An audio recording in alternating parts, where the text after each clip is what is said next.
महाराज जी आपसे यहाँ ये भी जानना चाहेंगे कि गीता जी के अध्याय 4 के श्लोक नंबर 34 में तत्वदर्शी संत से तत्व ज्ञान समझने के लिए कहा है। वह तत्वदर्शी संत कौन है तथा उसकी पहचान क्या है? ये बड़ा गहरा और कुछ जटिल सा प्रश्न है। श्लोक बहुत महत्वपूर्ण है और भगवान श्री कृष्ण की बड़ी सीधी प्रेरणा है इस श्लोक में।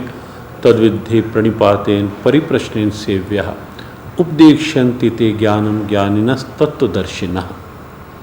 भगवान ने कहा उस ज्ञान की प्राप्ति के लिए तो तत्वदर्शी महापुरुष का आश्रय ले। एक बात तो ये है कि भगवान कृष्ण सर्वज्ञान संपन्न हैं। तत्वदर्शी महापुरुष वो हैं जिन्होंने उस तत्व का साक्षात्कार लिया है। तत्व स्वयं परमात्मा है, स्वयं परमात्मा श्री कृष्ण हैं। श्री कृष्ण ये वाणी बोल रहे हैं, लेकिन फिर भी एक परंपरा का निर्वाह कर रहे हैं कि महापुरुषों के द्वारा ये ज्ञान मिलेगा, गुरु परंपरा से ये ज्ञान मिलेगा। तो जो तत्वदर्शी की बात है वो बात है कि जो परमात्म तत्व सबके भीतर है, जो चेतन तत्व सबके भीतर है, जिसने उस तत्व से एक रूपता कर ली है, जो केवल जड़ता में नहीं जी रहा, चेतना में जी रहा है, जो केवल बाहर के आकर्षणों में नहीं जी रहा, अंदर उस ईश्वरीय भाव की प्रियता में जी रहा है, वही तत्वदर्शी है। जहाँ तक पहचान की बात है, पहचान तो जब हम किसी ऐसे महापुरुष के सन्निधि में होंगे तो स्वतः यदि हमारे मन की जिज्ञासा है तो उस महापुरुष का भाव हमें ईश्वरीय भाव की ओर प्रेरित करता हुआ दिखेगा। उस महापुरुष की सन्निधि से हमारे भीतर की बुराइयों का दमन होता दिखेगा, भीतर की अच्छाइयाँ प्रकट होती दिखेंगी और हमें भी लगेगा कि इस महापुरुष की स्थिति, आनंद, सहजता हमें भी उस दिव्यता की ओर, उस तत्व की ओर आकर्षित करती हुई दिखेगी। पहचान तो सन्निधि से स्वतः होने लगती है। बाह्य रूप में हम कहें तो बाह्य रूप में लक्षण, बाह्य वेशभूषा पहचान नहीं है, बाहर का कोई लक्षण पहचान नहीं है। पहचान तो अंदर की अवस्था ही है, जो गीता ने स्थित प्रज्ञ के रूप में कही कि संसार में रह रहा है लेकिन संसार की चाह नहीं है, संसार में रह रहा है लेकिन अनुकूल प्रतिकूल परिस्थितियों में अपने आप को सम रखे हुए है, जो मिल गया जैसा है उसमें संतुष्ट है, प्रसन्न है। ऐसे ढेरों लक्षण गीता ने बताए।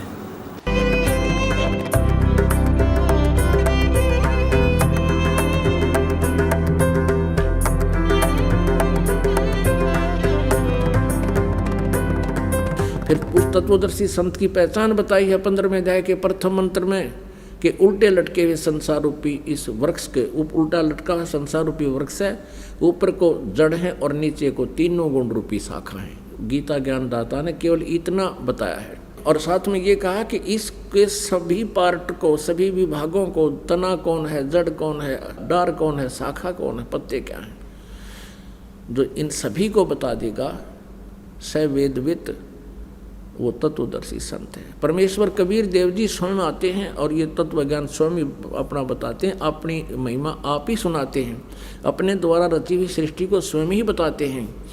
क्या बताते हैं? अक्षर पुरुष एक पेड़ है, निरंजन वा की डार और तीनों देवा शाखा है, ये पात रूप संसार। अब थोड़ा सा ये सृष्टि रूपी आपको दिखाते हैं संसार। देखिएगा, परमेश्वर ने गीता जी अध्याय नंबर 15 के श्लोक नंबर 1 में कहा है, ऊर्ध्व मूलम अधः शाखम, ऊर्ध्व मूलम अधः शाखम अश्वत्थम प्राहु अव्यम। ये देखिएगा, ये श्रीमद् भगवत गीता जय दयाल गोविंद का इसके अनुवादक है। अथ पंथ 10वां अध्याय, ये 15वां अध्याय, प्रथम श्लोक। ऊर्ध्व मूलम अधः शाखम अश्वत्थम प्राहु अव्यम छंदासी यस्य पर्णानि यह तम वेद स वेदवित। अनुवाद करता कर रहा है आदि पुरुष परमेश्वर मूल वाले, यानी आदि पुरुष परमेश्वर तो इसकी जड़ समझो भगवान के पूर्ण पेड़ की संसार रूपी वृक्ष की, और अधः शाखम ब्रह्मा रूप मुख्य शाखा वाले। ये गलत अनुवाद किया है। अधः माने नीचे होता, देखिएगा ये इन्हीं के द्वारा दूसरे श्लोक में 15वें अध्याय के में 2 बार अधः शब्द है, इसका यहाँ अनुवाद किया है। अधः माने नीचे, अधः माने नीचे, ये बिल्कुल सही कहा किया। और यहाँ ये विचलित हो गए, ब्रह्माना गड़ाएँ रखें, इसने प्रजापति माना है। अब क्या है, ऊर्ध्व मूलम, ऊपर को तो जड़ वाला, नीचे को शाखा वाला, अधः शाखम, नीचे को शाखा वाला, और संसार रूपी पीपल के वृक्ष को अविनाशी कहते हैं।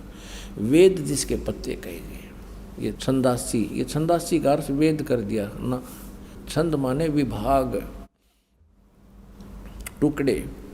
उस संसार रूप वृक्ष को जो पुरुष, जो संत मूल सहित तत्व से जानता है, स वेदवित, वह वेद के तात्पर्य को जानने वाला, अर्थात वो तत्वदर्शी संत है।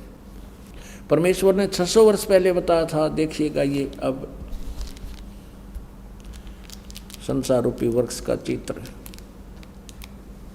ऊर्ध्व मूलम अधः शाखम, ऊपर को जड़ वाला, जड़ तो समझो पूर्ण परमात्मा परम अक्षर ब्रह्म है, और नीचे को शाखा वाला।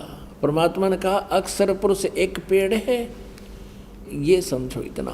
पृथ्वी से बाहर जो दिखाई देता है उसको पेड़ कहते हैं। ये अक्षर पुरुष तना है, ये तो अक्षर पुरुष है। जिसे गीता जी अध्याय नंबर 15 के श्लोक नंबर 16 और 17 में 3 पुरुष बताए हैं। एक अक्षर पुरुष, एक ये सर पुरुष यानी ज्योति निरंजन डार, और एक परम अक्षर ब्रह्म है, उत्तम पुरुषत्व अन्य, ये जड़ है। ये परम अक्षर ब्रह्म है, ये मूल मालिक है, पूर्ण परमात्मा आदि पुरुष परमेश्वर। तो इस संसार रूपी वृक्ष की जड़ समझो। तो क्या बताया परमात्मा ने कि अक्षर पुरुष एक पेड़ है, और ज्योति निरंजन वा की डार, इसको सर पुरुष भी कहते हैं, ब्रह्म भी कहते हैं, इसको काल भी कहते हैं।